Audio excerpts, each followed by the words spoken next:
Naglayag na ang grupong atin ito para sa kanilang civilian mission sa Panatag Shoal. Nasa 100 bangkang bumiyahe mula sa Masinloc, Zambales, mahigit doble sa bilang ng una nilang misyon nitong Disyembre. Kasama rin ang atin ito ang ilang mangingisda bilang pagpapakita ng suporta sa grupo. Nakatakda silang maglatag ng mga boya sa Panatag Shoal at mag-supply ng gasolina at pagkain sa mga Pilipinong mangingisda roon. Kahit kasi simula pa lang ng misyon, sinabi ng atin ito na nagtagumpay na sila sa anilay narrative battle laban sa China. Dahil daw kasi sa pag-deploy ng China ng mga military vessel para umano humarang sa lugar, pinapakita lang ng China na sila ang agresibo at iligal na sumasakop sa lugar. Inasahang matatapos ang misyon sa Biyernes, May 17.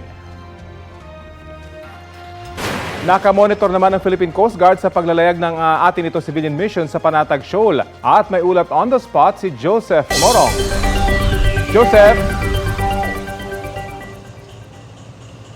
Rafi, magandang tanghali mula rito sa West Philippine Sea. Ang lokasyon natin ay 14 nautical miles o 25 kilometers ang layo natin mula sa Masinloc, Zambales kung saan nanggaling yung atin to contingent at 200 kilometers or more than 100 nautical miles naman sa Scarborough kung nasaan ang puwersa ng China. Ngayon, Rafi, ay kararating lamang nitong contingent ng atin ito sa lokasyon natin mga bandang alas 10. At yung nakikita ng ating mga kababayan ngayon ay bahagi ng tinatayang 100 na mga Pilipino mangingisda na kasama doon sa convoy ng atin to. At para daw ito ipakita na itong bahaging ito ng West Philippine Sea ay sa Pilipinas at walang ibang pwedeng makinabang ng mga yamang dagat ito kundi ang mga Pilipino. Tulad ng nabanggit mo kanina, Rafi, ay maglalatag sila ng boya o yung boy, no, para isumbolikong ipakita na yung itong lugar na to ay nasa loob pa rin ng ating exclusive economic zone. At bukod dyan ay mamamahagi rin ng mga gasolina at supply ang grupo para dito sa mga kasama nilang mga mangingisda. At hindi naman lingid sa kaalaman ng ating mga kababayan na nahihirapan ang mga mangingisda, especially dito sa may bahagi ng Zambales, na makapasok doon sa Baho de Masinloc o Scarborough Shoal dahil nga sa puwersa ng China. Ang pagkatapos nitong pamimigay ng supplies at paglalatag ng boya ay babalik itong mga 100 na mga mangingisda at yung 4 naman o 5 na malalaking bangka na hawak ng atin to ay tutulak na mas malapit sa Baho de Masinloc. May mga impormasyon tayo na nagsasabi na may mga nakablockade na doon na mga barko ng China, pero titingnan natin kung haharasin ng grupo ng China itong 5 na mga malalaking bangka na dala ng atin to pagpuntan nila o paglapit nila doon. Ayon naman sa Coast Guard, hindi ito sanction ng gobyerno. Ibig sabihin, walang kinalaman ng gobyerno sa civilian mission na ito ng grupong atin ito.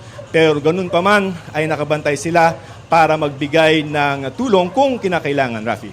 Joseph, kasama ba sa mga pupunta sa Baho de Masinloc itong maliliit na bangka na yan? Kasi ang pagkakaalam natin, base sa experience na rin natin, Joseph, di ba dapat nasa mother boat yung mga yan pag lumayag na sila papuntang Panatag Shoal. Pero ito, lalayag ba sila?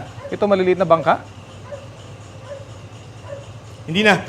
Itong mga maliliit, pagkabigay nung pagkalatag ng boya at saka yung pagbibigay ng supply, ang sabi sa atin ng grupong atin to, babalik na. Pero yung 4 na pangulong, kung makikita mo sa dating camera, itong isa at saka nasa likod niya 2, yan ang tutulak ng medyo mas malapit doon sa Baho de Masinloc. Ang hindi lang natin alam ay kung gaano kalapit. Okay.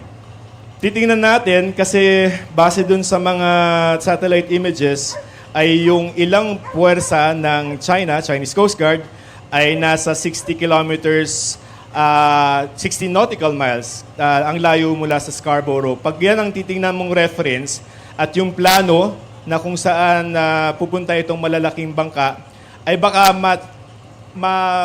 madaanan namin o makita namin itong puwersa ng Coast Guard. Pero, Chinese Coast Guard. Pero mangyayari yan mamayang bukas pa ng umaga kasi doon yung schedule na nandun kami mas malapit sa Baho by tomorrow, Rafi. Abangan natin yan. Maraming salamat sa ingat kayo, Joseph Morong.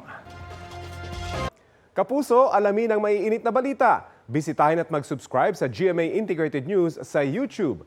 Sa mga kapuso abroad, samahan nyo kami sa GMA Pinoy TV at sa www.gmanews.tv.